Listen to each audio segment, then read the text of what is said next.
Assalamualaikum warahmatullahi wabarakatuh. Alhamdulillahirabbil alamin. Wassalatu wassalamu ala Rasulillah wa ala alihi wa ashabihi ajmain. Amma ba'd. Perkenalkan, saya Ridwan Saharani, SIP MPD. Saya merupakan Kepala Satuan Pendidikan di SD Al-Quran Wahda Islamiyah Polewali, dan disinilah tempat tugas saya, dan saat ini sudah sekitar 1 tahun lebih saya menjabat sebagai Kepala Satuan Pendidikan. Hari ini saya akan berbagi praktik baik kepada teman-teman semua, kepada Bapak Ibu guru hebat di seluruh Indonesia dalam rangka mengikuti Lomba Hari Guru Nasional tahun 2025, yang dimana tema yang diusung adalah Guru Hebat Indonesia Kuat. Dan saya mengikuti kategori Kepala Sekolah SD dedikatif.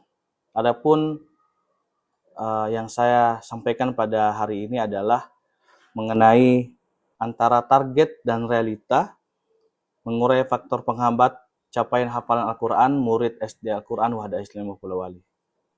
SD Al-Quran Wahda Islamiyah Polewali merupakan lembaga pendidikan dasar Islam yang berkomitmen mencetak generasi berilmu dan berakhlak mulia dengan Al-Quran sebagai pusat nilai dan pedoman hidup. Sekolah ini berdiri sejak tahun 2017 di bawah naungan Wahda Islamiyah, sebuah organisasi dakwah dan pendidikan yang bergerak di bidang pembinaan umat berbasis Al-Quran dan Sunnah. Berada di kawasan pinggiran kota Polewali, sekolah ini menempati lingkungan yang tenang dan kondusif untuk belajar. Meskipun akses menuju sekolah melewati jalan-jalan kecil di area permukiman warga, dengan tenaga pendidik yang kompeten dan berjiwa dakwah, SD Al-Quran Wahda Islamiyah Polewali menerapkan kurikulum terpadu antara kurikulum merdeka dengan pembelajaran keagamaan, khususnya tahfiz dan tilawah Al-Quran dengan menggunakan metode ummi.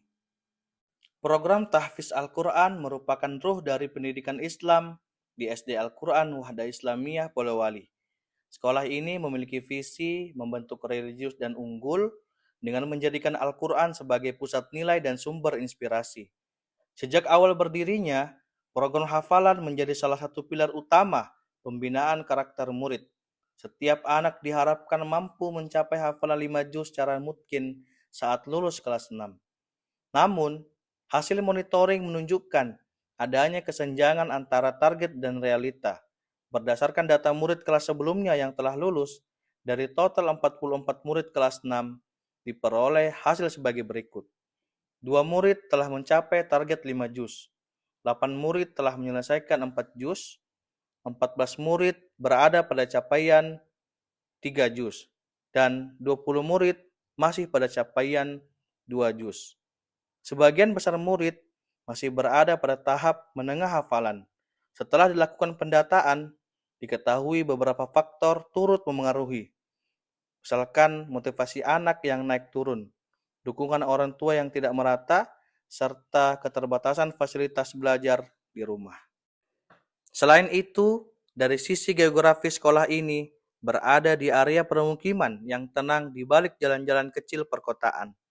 Walau jaraknya tidak begitu jauh dari pusat kota Polewali, akses menuju sekolah hanya dapat dilalui melalui gang sempit, sehingga saat pagi hari kerap terjadi antrian kendaraan orang tua yang mengantar anak-anak ke sekolah. Tidak jarang, anak-anak terlambat masuk pagi tahfiz dikarenakan hal ini. Dari sisi psikis dan fisik, para guru tahfiz juga menghadapi tekanan untuk menjaga kualitas hafalan murid dengan jumlah siswa yang banyak dan kemampuan yang bervariasi. Sebagai kepala sekolah, penulis memandang penting praktik ini, bukan hanya untuk memenuhi target hafalan, tapi juga menanamkan nilai kesungguhan, disiplin, dan kecintaan pada Al-Quran. Kondisi ini menunjukkan bahwa pencapaian target hafalan tidak semata bergantung pada kemampuan anak, tetapi juga pada sistem manajemen tahfiz sekolah. Karena itu, evaluasi berbasis data dan kepemimpinan Qur'ani menjadi kunci dalam menjaga mutu pendidikan berbasis hafalan Al-Quran. Berdasarkan observasi dan juga diskusi ringan bersama guru tahfiz di SD Al-Quran Wahda Islamiyah Polewali, Setidaknya ada 3 faktor yang memengaruhi mengapa anak-anak di SD Al-Quran Wahda Islami Polowali, beberapa anak tidak mencapai hafalan targetnya sebanyak 5 juz. Yang pertama, faktor internal, motivasi belajar peserta didik fluktuatif, artinya kadang naik, kadang juga turun. Kemudian yang kedua, disiplin murojaah di rumah begitu rendah. Dan yang terakhir, kurangnya pemahaman makna ayat demi ayat yang dihafal, sehingga hafalan terasa hambar, sekadar mengingat bunyinya saja. Yang kedua, faktor eksternal. Yang pertama, keterlibatan orang tua tidak begitu merata. Yang kedua, fasilitas rumah yang kurang mendukung suasana dalam menghafal. Dan yang ketiga, anak-anak sering bermain gadget ketimbang murojaah di rumahnya. Dan yang ketiga, faktor metodis. Ada beberapa guru tahfiz yang mengajarkan peserta didik tidak mengajarkan sepenuhnya dan memenuhi SOP yang ada. Dan tentu semua kendala-kendala ini memperlambat pencapaian target hafalan secara keseluruhan. Maka tentu diperlukan aksi nyata untuk menumbuhkan semangat siswa dan mengefektifkan proses penghafalan di SD Al-Quran Wahda Islamiyah Polowali.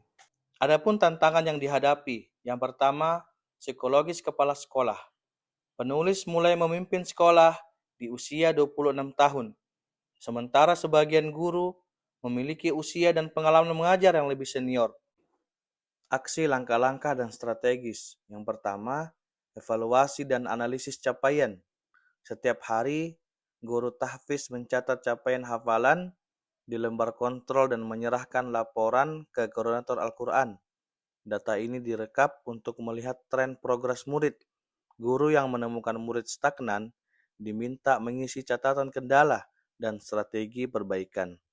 Yang kedua, pembinaan dan supervisi guru tahfiz. Kepala sekolah menugaskan koordinator Al-Quran untuk melakukan pembinaan sekaligus supervisi 2 pekan sekali dengan fokus pada strategi motivasi anak, manajemen waktu, dan ada pengajaran Quran.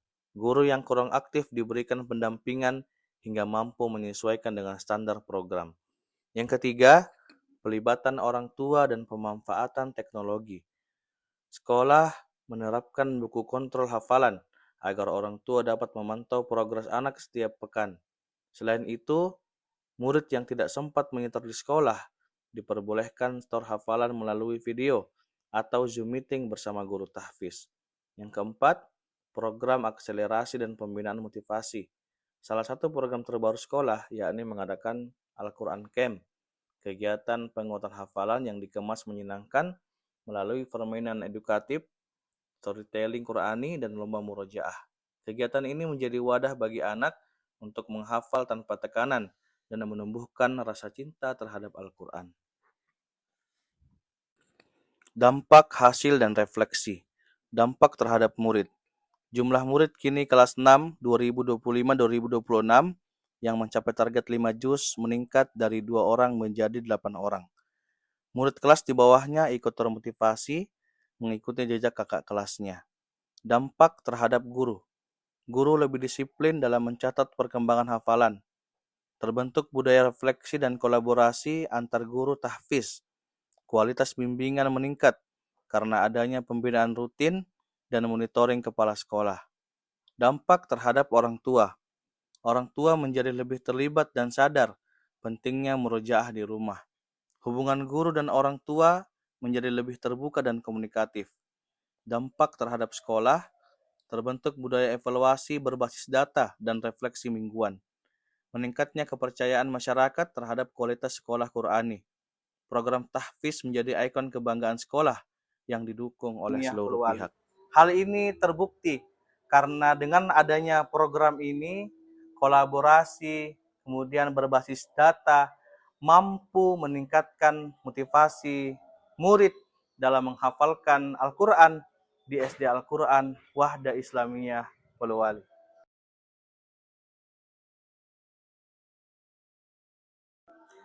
Salam guru hebat untuk Indonesia yang kuat. Assalamualaikum warahmatullahi wabarakatuh.